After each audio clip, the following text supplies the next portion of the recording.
todos, shalom. Que alegria estarmos aqui e podermos compartilhar uma palavra do Eterno para a tua vida. Eu montei algo agora à tarde, vou tentar fazer um resumo desse algo porque ele abre um leque enorme para estudo. Eu queria que você pensasse comigo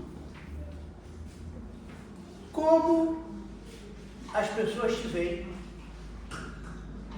como você se vê e como Deus te vê. Muitas das vezes nós temos uma visão errada de nós mesmos e aquele que verdadeiramente nós somos acaba sendo desconhecido para nós. E eu preciso entender quem eu sou, o que sou, qual o meu propósito, para que eu possa entender sobre a minha origem e o meu destino. E há uma grande guerra, muito grande, para que se tenha esse entendimento. Então, dentro da religião, alguns têm um conceito de quem você é. Talvez você seja como Paulo, que para todos os judeus, ele era irrepreensível dentro da religião judaica. E todo mundo que falava de Paulo entendia que ele era um homem irrepreensível. Então a forma como a religião judaica o via era que ele era irrepreensível. Isso está escrito em Filipenses capítulo 3, versículo 6. Pela lei, este homem era irrepreensível. Ele conseguia observar a lei e ele conseguia ter um parâmetro disso tudo. Mas à medida que ele foi caminhando em tudo aquilo que ele fazia, ele passa a observar que ele está certo, ele tem convicção absoluta de que ele está certo. E tudo que ele fazia, ele tinha uma motivação, ele queria agradar a Deus. Até que a fama dele vai muito mais longe do que ele pensa. E as pessoas passam a vê-lo de outra forma. Em Atos capítulo 9, versículo de número 15, Ananias diz: eu tenho ouvido falar desse homem, eu sei quem ele é. Esse homem é uma ameaça. Então, para a religião, ele era uma bênção irrepreensível, mas para Ananias, ele não era. Ananias o via de outro jeito. Só que Deus também tinha uma visão desse homem. Embora ele também achasse que ele era judeu de judeu, hebreu de hebreu, irrepreensível, Deus olhava e diz: pô, esse camarada realmente é muito bom. Mas ele está equivocado nas convicções que ele tem. Ele pensa que está fazendo o correto, mas ele está fazendo errado. Mas ele tem um potencial muito grande. Se eu fizer esse homem entender qual é o meu propósito na vida dele, eu transformo esse homem numa bomba para as nações.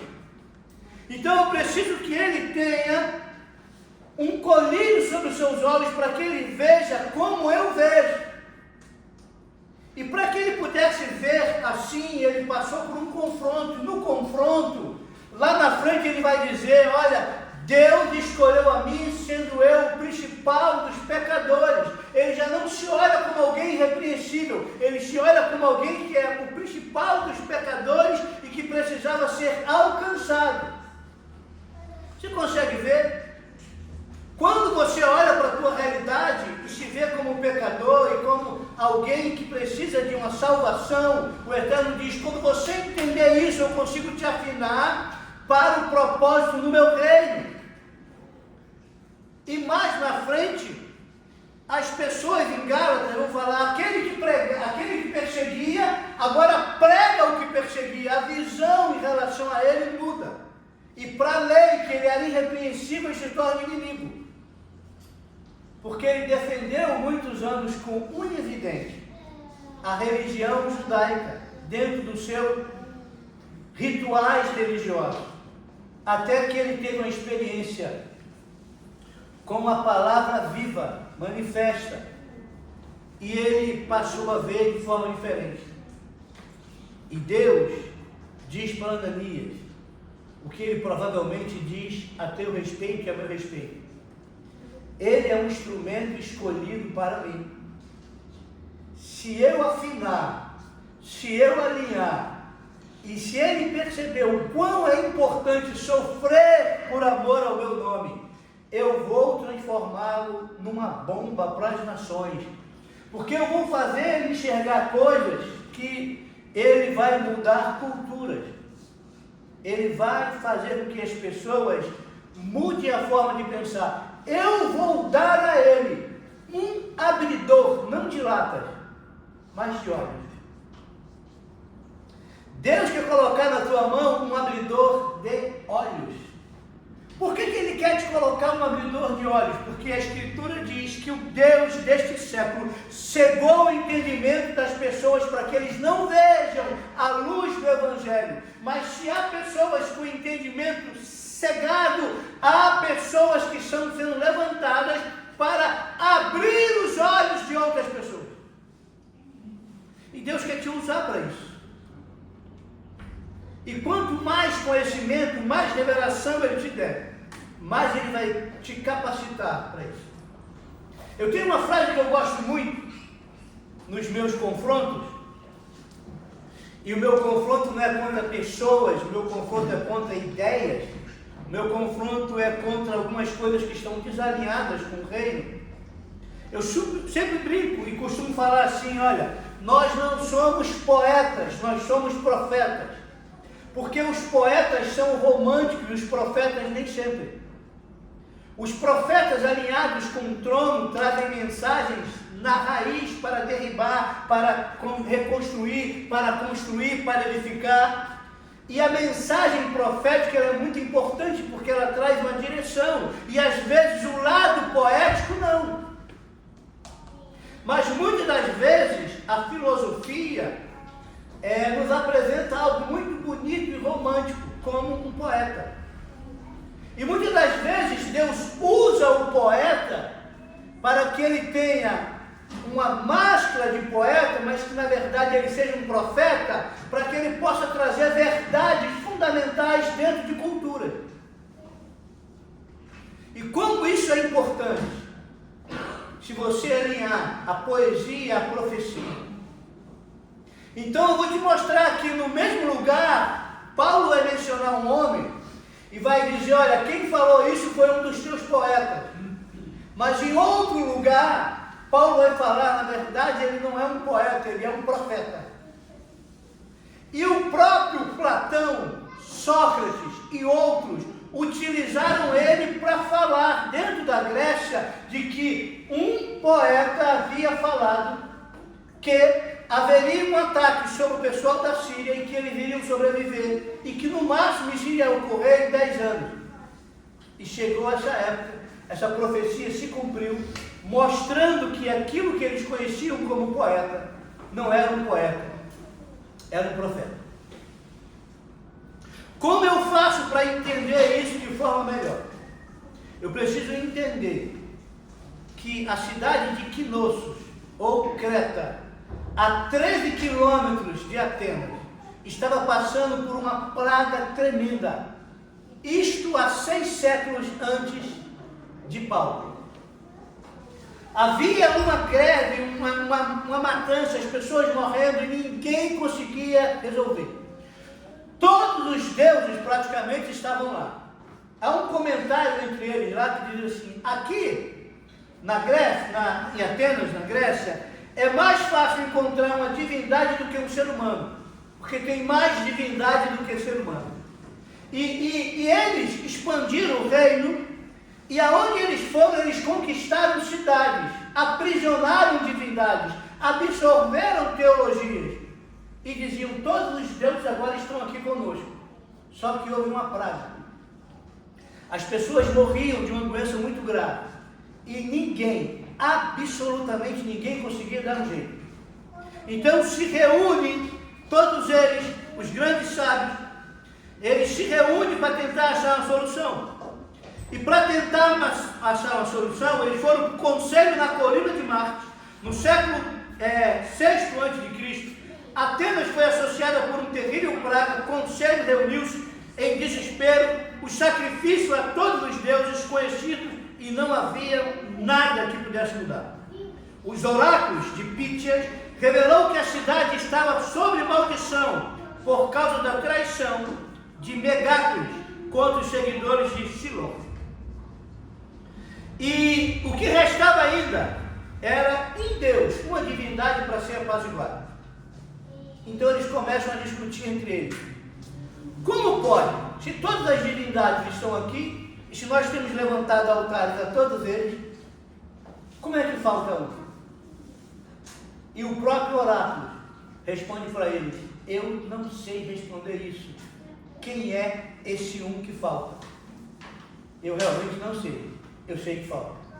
Então procure alguém que possa dar essa resposta.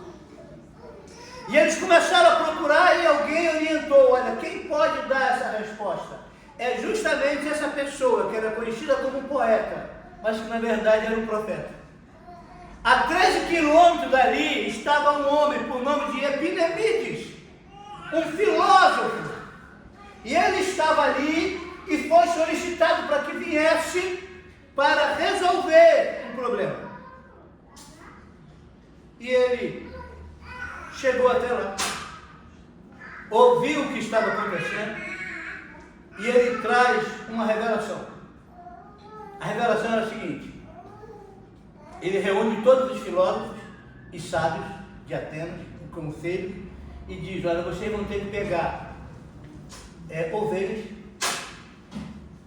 brancas, pretas, de várias cores diferentes, vão deixá-las com fome e no dia posterior, amanhã, vão soltá-las e vão observá-las. À medida que elas se deitarem, ali vai ser levantado um altar. Aí eles começaram a questionar e a falar a seguinte coisa: é impossível um animal estar faminto e se deitar porque ele vai procurar comida. Ele diz: façam somente aquilo que eu determinei, que é a orientação para que seja feito isso. E eles fizeram. E no dia posterior, a primeira ovelha se deitou num lugar. Aí diz: bom, é só uma coincidência porque ela se deitou mesmo com fome. Se deitou outra, se deitou outra, se deitou outra. E diz: então não é coincidência porque são várias. O que tem que ser feito aí? Em cada local que ela se deitou, o Deus desconhecido entendeu que ela está pronta para ser sacrificada e ele recebe ela para apaziguar. Aí eles perguntaram: bom, mas se esse Deus vai apaziguar, nós queremos saber o nome dele, porque nós queremos levantar um altar para ele.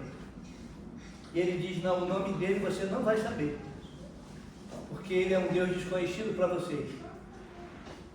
E ele é o único que pode acabar com essa praga. Então levante o altar. Mas se eu vou dar uma oferta para alguém que é desconhecido, pode ser que ele não receba. Olha, se o Deus que é desconhecido, mas é misericordioso para mudar a tua realidade, muda, por que você precisa do nome dele? Você não precisa do nome dele, porque o nome de todos os outros você já tem. Faça como foi orientado. E eles fizeram. E simplesmente a praga cessou. Aí o que acontece? Epinemides, é esse o nome? E os altares sem nome. Olha, há um sinal. Quem falou? Não falaram? Olha, ao chegar em Atenas, soltou um rebanho de ovelhas pretas e brancas na colina de Marte, instruindo os homens, seguiram as ovelhas e marcaram onde cada uma delas se deitasse, dando ao Deus desconhecido a oportunidade de revelar sua disposição em ajudar. O sinal era: as ovelhas que se deitarem fora foram sacrificadas sobre os altares sem nome, e a profecia de Platão lá na frente dizia que em 10 anos depois, um exército persa atacaria Atenas, mas que retrocederia com todas as suas esperanças frustradas. A profecia foi cumprida. E isso é registrado pelo filósofo Platão. de que Epimenides havia profetizado lá atrás, e todo mundo tinha ele como um filósofo e um poeta, mas ele era muito mais do que um filósofo e um poeta. Ele era alguém que ele caminhava no sobrenatural, e ele podia levantar um altar ao Deus desconhecido. E olha o que acontece. Olha o que acontece. Irmãos, que coisa assim é fabulosa. Eles querem recompensar ele. E o conselho ofereceu um talento em moedas e ele recusou.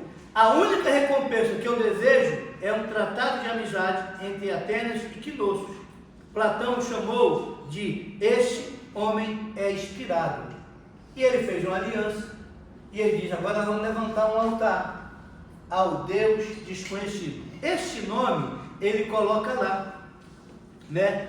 E que mais na frente é reconhecido por Diógenes, que tinha altares sem qualquer nome gravados, apenas ao Deus desconhecido. E segue indo.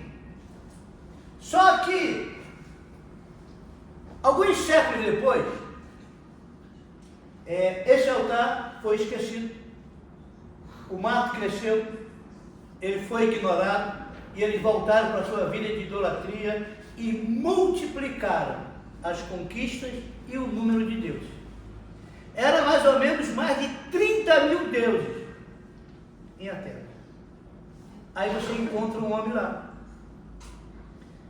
que agora já é Paulo, que olha para tudo aquilo lá e fica horrorizado. E olha o que esse homem vai fazer.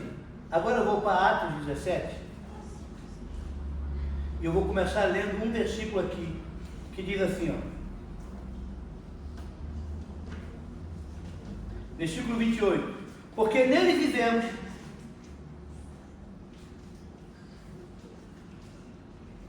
e nos movemos e existimos, como também alguns dos vossos poetas têm dito, porque também somos sua descendência.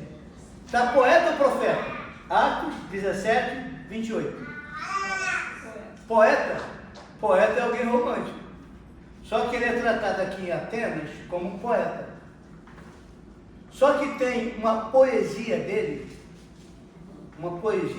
e eu quero te convidar a ler a poesia dele. A poesia dele está aqui em Tito. Olha que poesia linda.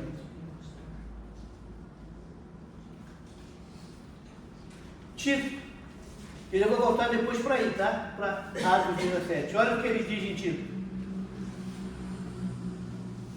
Versículo 12 e 13. Um deles, seu próprio profeta, disse: os cretenses são sempre mentirosos, bestas ruins, ventres preguiçosos. Este testemunho é verdadeiro, portanto repreende-o severamente, para que sejam sãos na fé. Aqui ele está falando que o pessoal de Creta é sempre mentiroso, e que eles tinham que ser repreendidos para ser reposicionados na fé. Isso é característica de poeta ou de profeta? Ele está se referindo à mesma pessoa. Inclusive, esse poema, escute, isso aqui está como um poema dentro de uma enciclopédia e no museu. Paulo está usando aqui para explicar Tito, aonde ele está. Olha aqui, volte aqui, ó. Você tem uma ideia. Versículo 1. Paulo, servo de Deus e apóstolo de Jesus Cristo, segundo a fé dos eleitos de Deus, o conhecimento da verdade que segundo a piedade, em esperança da vida eterna, o qual Deus, que não pode mentir, prometeu antes do começo do mundo. Né? Aí versículo 5. Por esta causa te deixei aonde? Aonde? 13 quilômetros de Atenas, de onde vem Epimenides. Ó, para que pusesse em ordem as coisas que ainda restam e estabelecesse líderes em cada cidade, como eu te mandei. Havia uma desordem lá, então ele tinha que vir de lá com uma mensagem profética. Essa mesma mensagem profética é mencionada lá como de um poeta. E essa palavra aqui, poética, que não tem nada de poética, mas foi colocada como uma poesia, porque vem do berço de Grécia, mas ele está confrontando toda a estrutura.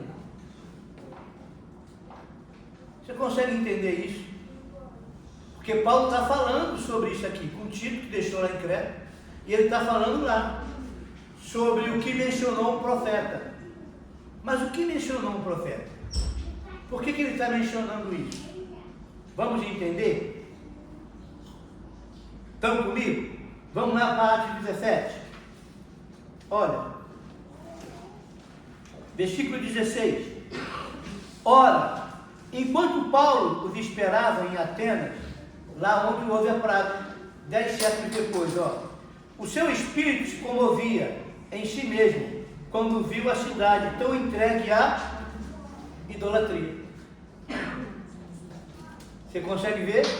Portanto, eles disputavam na sinagoga com os judeus e com as pessoas religiosas e diariamente no mercado, com aqueles que encontravam. E certo que filósofos, epicúreos e históricos o enfrentaram. E alguns diziam: o que quer dizer este tagarela? Alguns outros: ele parece ser um pregador de deuses estranhos, porque ele pregava a Yeshua e a ressurreição. E tomando, o levaram ao Areópago, lá onde tinha um conselho, dizendo: nós podemos saber que nova doutrina é esta, da qual tu estás falando? Pois todos os atenienses e estrangeiros, residentes de nenhuma outra coisa, se ocupavam senão a dizer, a ouvir alguma novidade. Então Paulo ficou em pé no meio do Areópago e disse: homens de Atenas, eu percebo que em todas as coisas sois supersticiosos, ou em outras traduções, religiosos. Pois eu, passando e vendo a vossa devoção, encontrei um altar ao Deus desconhecido. Vê o que ele encontrou? Ao Deus desconhecido. É agnostoteos. Estava escrito no altar. Ao Deus desconhecido. Esse pode ser você, que é desconhecido para você, porque você não sabe como você é, quem você é. Pode ser como as pessoas te veem, porque você pode ser desconhecido para muita gente.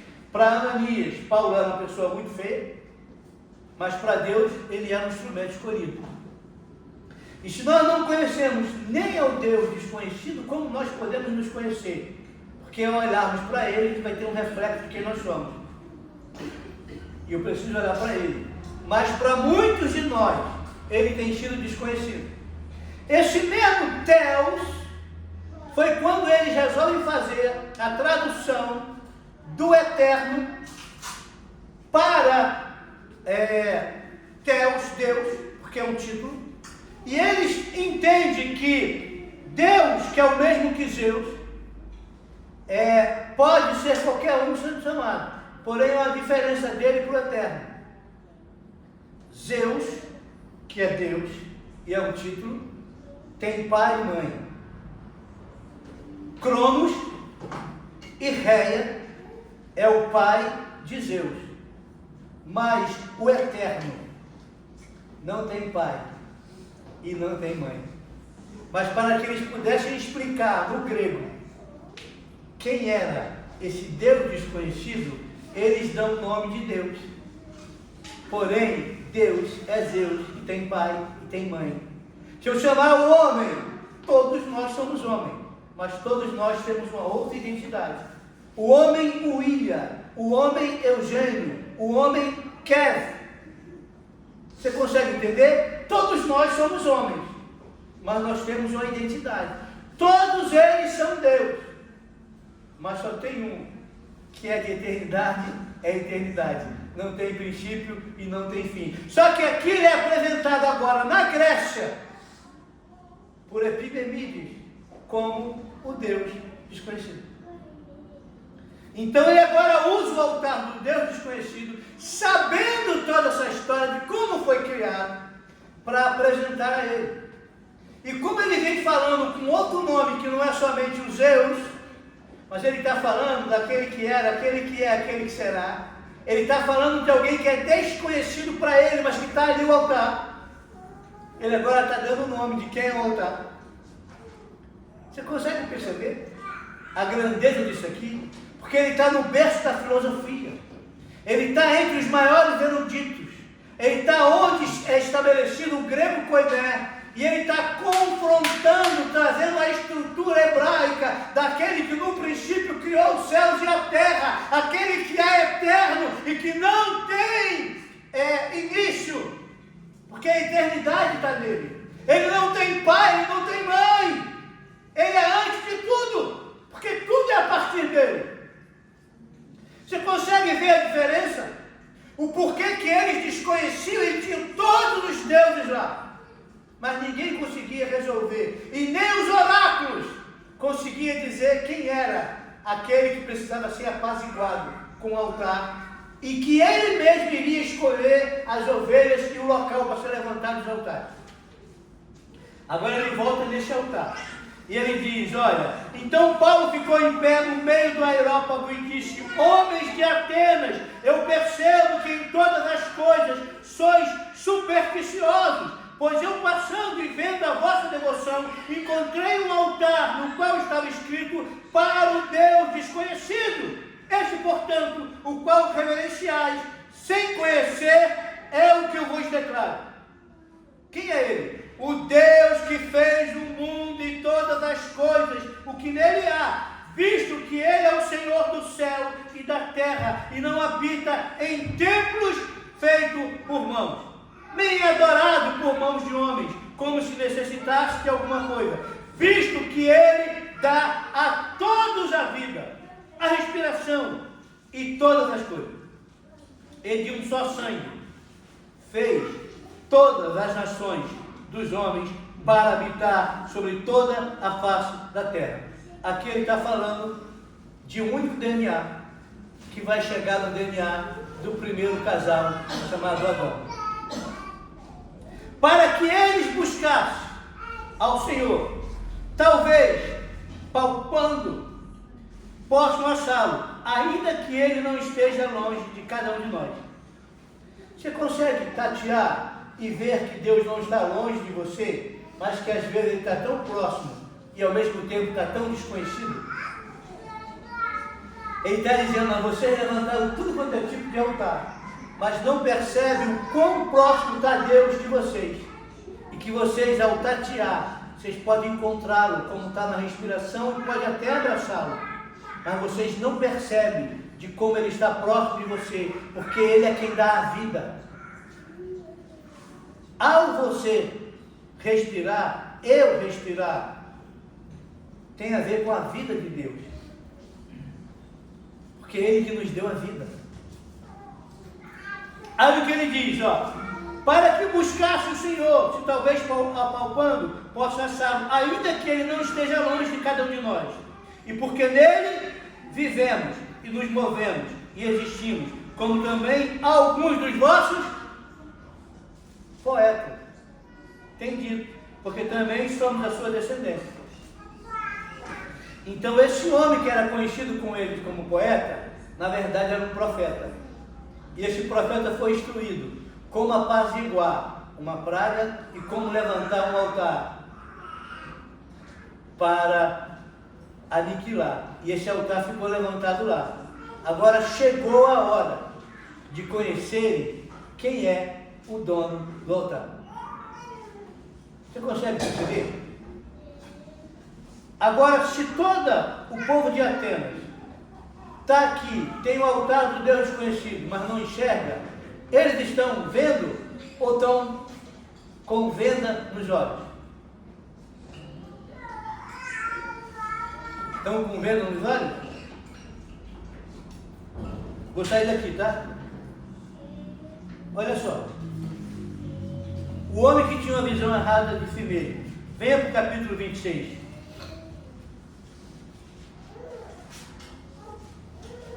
E já entra aí para começar a terminar.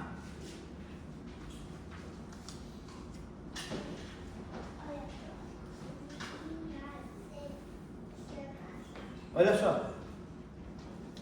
Versículo 14. Não, 14 não. Vamos pegar isso aqui, depois eu vou para o 14. 18. Para abrir os olhos e os converteres da treva à luz e do poder de Satanás a Deus, para que eles possam receber o perdão dos pecados e herança entre os santificados pela fé em mim. Percebe aqui? Que ele foi chamado para abrir os olhos. Como é que você abre os olhos de alguém? Em relação à idolatria, em relação à feitiçaria, em relação ao engano. Quando você tem conhecimento e expõe o conhecimento com maestria. Em que altar Paulo está pregando para eles? Sobre o altar que o poeta deles, de Creta, havia levantado e feito por direção do Eterno. Eles tinham um altar, mas não sabia quem era. Ele diz: olha, o Deus que eu estou pregando é desconhecido, mas vocês têm um altar. Vocês só não sabem quem é. Você já precisa conhecê-lo. Um altar já existe. Vamos melhorá-lo. Percebe? Agora, como se dá isso? De alguém que era irrepreensível dentro da religião. Sabe o que aconteceu com ele, Alex?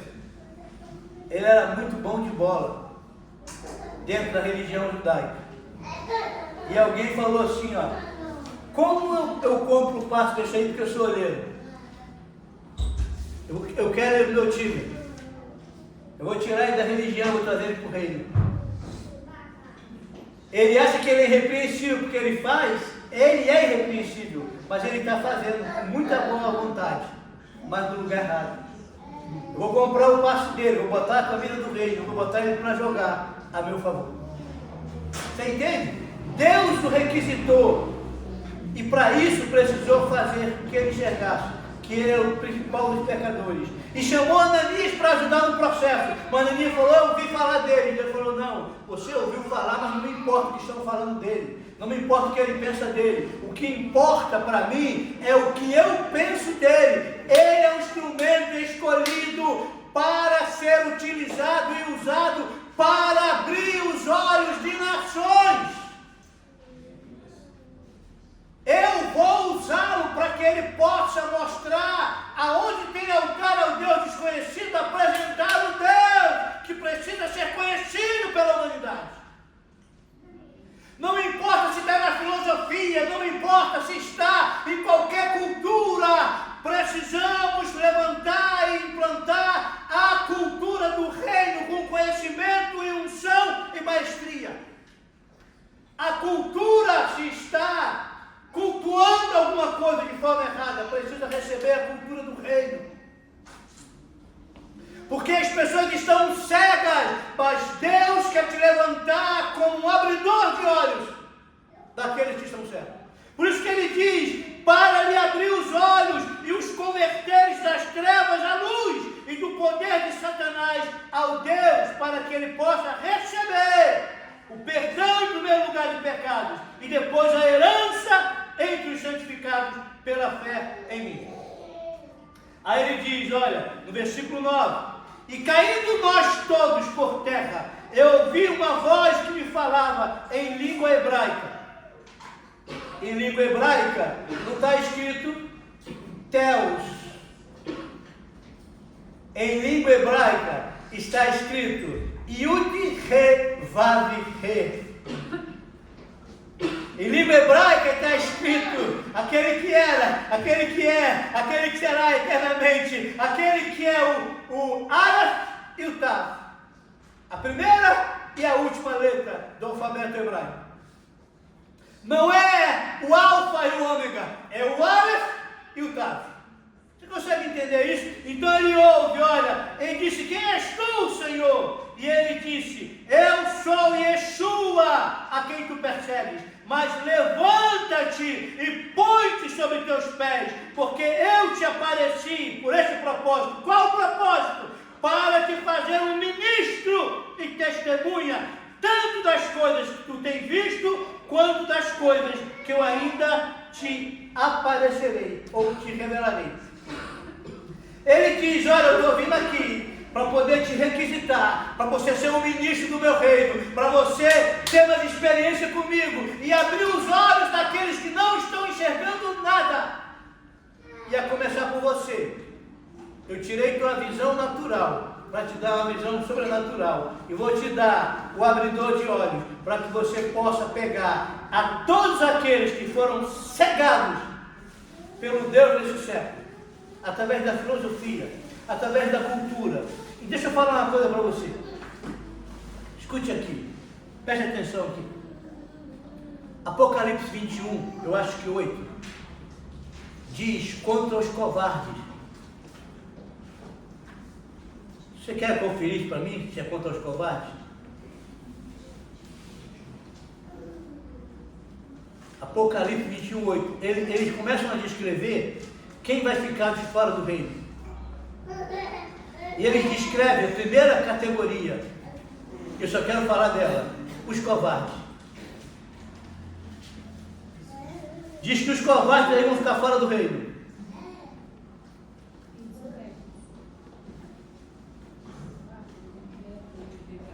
Sim, mas eu não quero nem falar dos depravados nem dos incrédulos. Eu quero falar dos covardes. Olha para mim aqui, você na câmera, e você que está aqui comigo. Os covardes não vão entrar no reino de Deus, porque não se posiciona para falar a verdade por conta de cultura. Aprende teologia e se dobra a filosofia. A filosofia é quem criou a teologia para nos empurrar para bem longe da revelação da Escritura. Aprendem com Hermes, que vem da hermenêutica, ou hermenêutica vem de Hermes, a distorcer a Escritura. Por conta do conhecimento do grego, nós não vamos para o hebraísmo. Nós não vamos para a revelação. Ah, mas eu não quero fazer isso porque eu vou perder gente. Você está tão perdido quanto essa gente, porque você é guia de cego. Porque você não abre a vista dos cegos, você guia cegos. Sabe da verdade, mas não quer se posicionar porque é covarde. Você vai ficar fora do reino por sua covardia. Irmãos, o que eu estou falando aqui não é novidade para muita gente que estuda. O problema é que tem que ter peito para se posicionar e enfrentar o sistema religioso, as convenções, as estruturas denominacionais. Eu não posso falar porque eu sou de uma igreja Tiranossauro Rex, de tão primitiva que ela é. Você realmente é dela. Porque e às vezes, né, o teu concílio não permite que você fale. O teu estatuto ou o teu regimento interno não permite que você fale. A tua convenção, que nem de refrigerante presta, não permite que você fale. Eu falei essa semana para um bispo. O senhor é convencionado, né? E nós só somos convencionados para enganar a igreja, para dizer que fazemos parte de alguma coisa. O que é que eles fazem pela igreja? Nada. Só para te respaldar e falar que tu faz parte de um concílio que não faz nada por você e só quer arrecadar dinheiro. Ou eu estou falando mentira, bispo? Ele diz, não. Eu falei, então que bom que o senhor sabe. Mas para a igreja nós somos convencionados. E o que isso adianta para a igreja? Irmão, os covardes vão ficar de fora.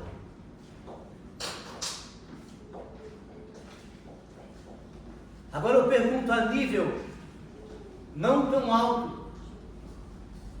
Você tem se posicionado para abrir a vista dos cegos? Ou você pensa assim, não, é responsabilidade do Almir falar. Querido, Deus tem te dado conhecimento. Olha o que esse homem está fazendo no berço, em Atenas. Ele parou na cidade, ele viu, tem mais imagens daquilo que é ser humano. Como eu posso me calar de ver tanta idolatria e as pessoas no engano? Se eu amo como Deus ama vidas. E as vidas que estão enganadas pelo espírito de engano, se morrerem assim vão perecer. E se você não se posiciona para quebrar esses altares de idolatria, eu tenho pessoas que são meus amigos e são idólatras. E quem ama fala a verdade. Não é que eu sou contra a religião de ninguém, mas eu quero que eles tenham um relacionamento prático e diário com o Eterno. E para isso alguém precisa falar a verdade, com amor, com compaixão. A idolatria, irmãos, está lá nos 10 mandamentos. De 1 a 10, quem lembra qual que é? Me ajuda aí. Você está vendo como é que nós esquecemos? De 1 a 10, a idolatria qual que é?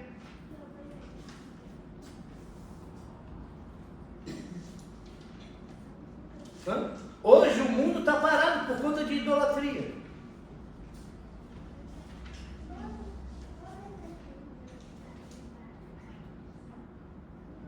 Eu não vou falar. Deixa eu caminhar para acabarmos. Bem que ainda tem 12 minutos. Olha o que ele diz mais. Para abrir os olhos e converter-eles das trevas à luz do poder de Satanás ao Deus. Pelo que o rei Agripa, eu não fui desobediente à visão celestial. Está vendo? Ele tem uma experiência, ele tem uma visão. Só que lá diz que ele ficou cego, na natural, mas ele tem uma visão celestial. Mas anunciei primeiramente aos de Damasco, de Jerusalém, e por toda a região da Judéia, então aos gentios que se arrependessem, se convertessem a Deus, fazendo boas obras dignas de arrependimento. Por causa disso, os judeus, quem? Os judeus, do qual ele fazia parte, era irrepreensível, lançaram mão de mim no templo e procuram matar-me.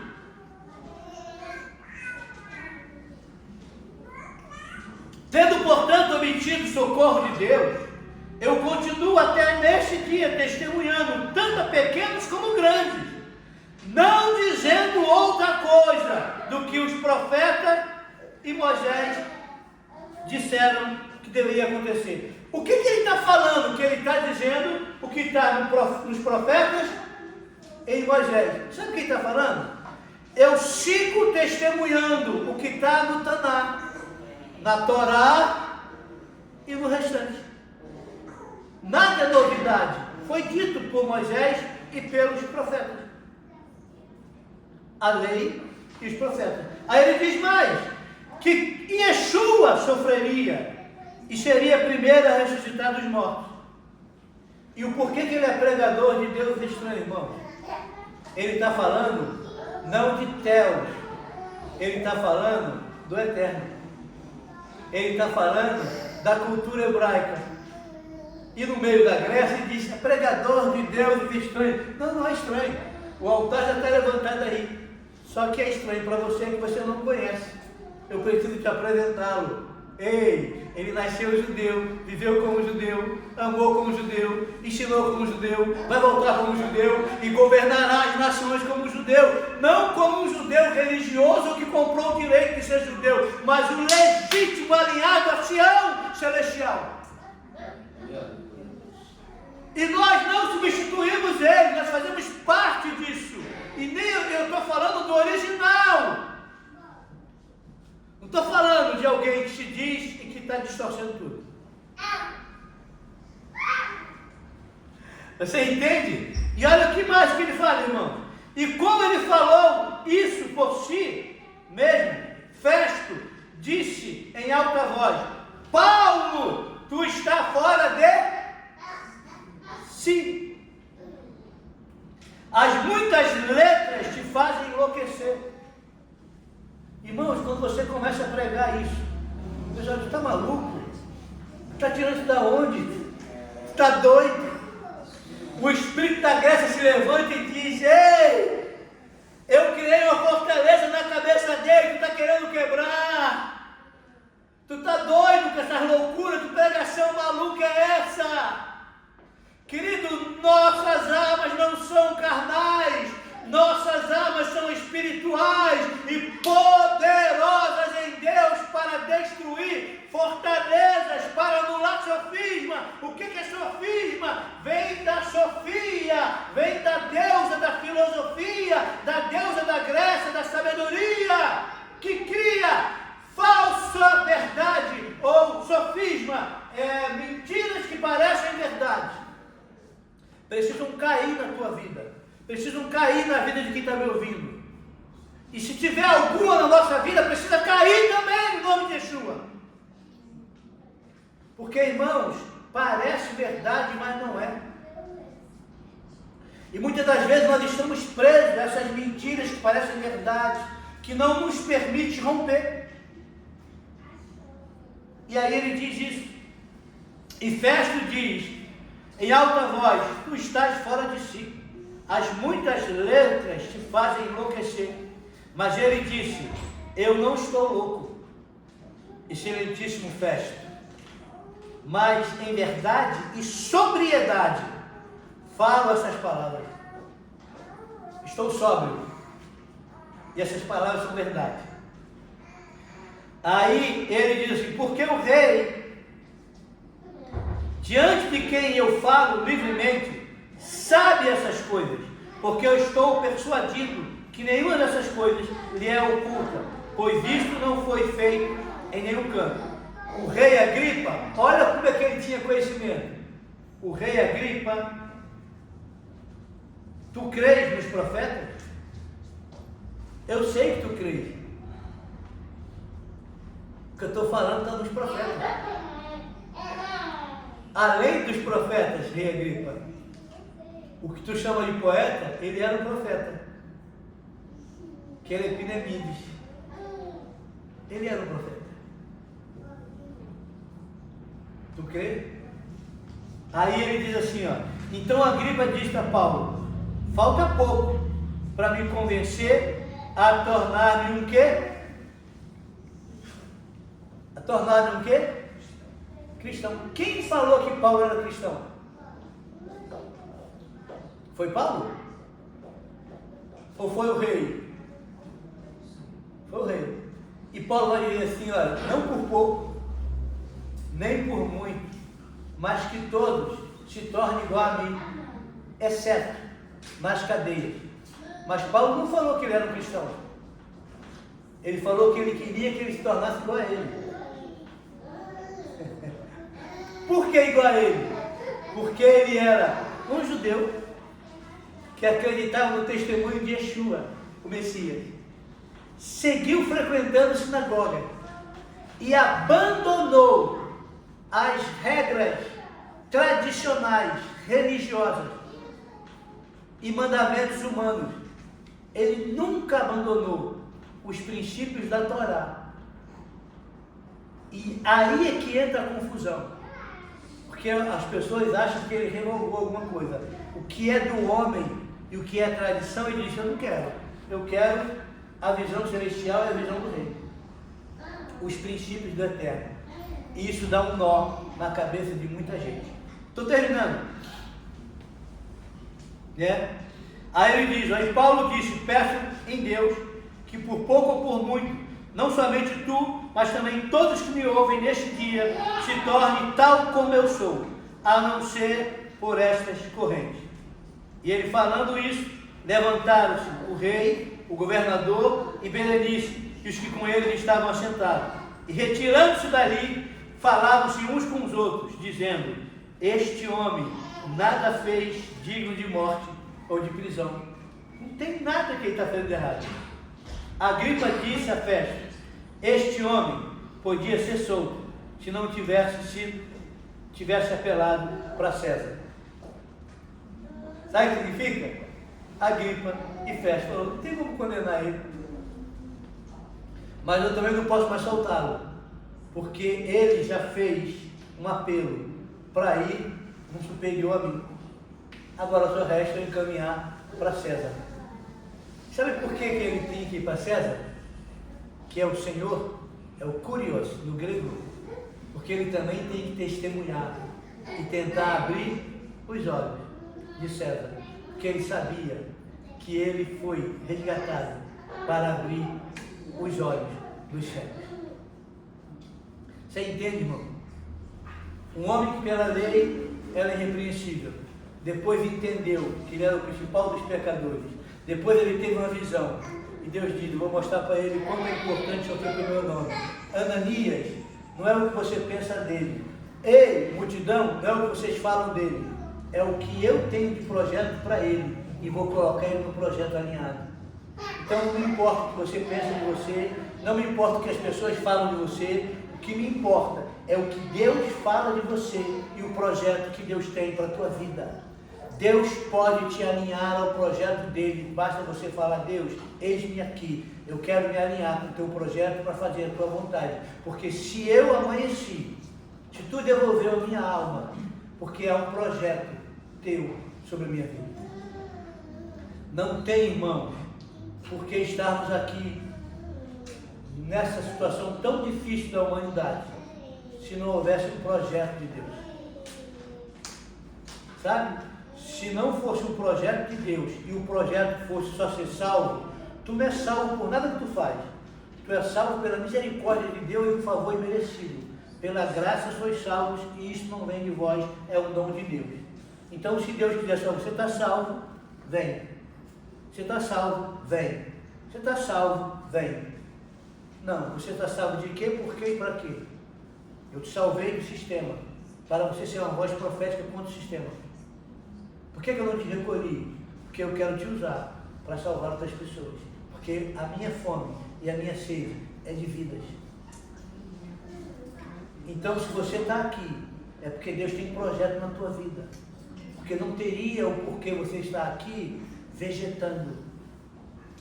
Deus não quer que nenhum de nós tenhamos uma vida vegetativa. Deus quer que a nossa vida seja produtiva. Você entende isso? Quantos cegos estão ao teu redor, precisando que você abra os olhos? Mas muitas das vezes você está com a venda nos olhos. E eu declaro nesta noite que a venda dos teus olhos caia por terra, que você receba colírio, que assim como Saulo deixou de ver para enxergar, você também deixe de enxergar para ver. E que Deus possa usar pessoas simples, como Ananias, para ouvir de Deus no Espírito. Não importa o que falaram dele para você, não importa como você vê o outro, importa como eu vejo. Então tu vai lá e ora, e tira a escama, porque eu vou usar a vida dele. Entende? Tem vidas que você tem que só orar. O que eu vou fazer no meu ministério, a Deus? Que vai ser Ananias. Vai orar para que se levante um Saulo. Deixa que Saulo faz o estrago. Mas tu vai ser Ananias. Não é Saulo e Paulo. Saulo é porque o nome dele é hebraico. Paulo porque o nome dele é romano. É o mesmo. Eu também já me equivoquei dizendo que Deus transformou. Não, é o mesmo. É que ele tinha dupla cidadania. Uma romana e uma judaica. Então, quando ele tinha que ir para Roma, ele é Paulo. Quando ele tinha que ir para os hebreus, ele é Saulo. Tá bom? Você possa meditar nisso, ruminar sobre isso. E que o altar do Deus desconhecido se torne conhecido para você. Quero te apresentar a Yud-Re Vav-Re. E a vida eterna é essa, crendo no único Deus, no seu Filho, a quem ele enviou. Que o Eterno te abençoe e te guarde, no nome poderoso de Yeshua HaMashiach.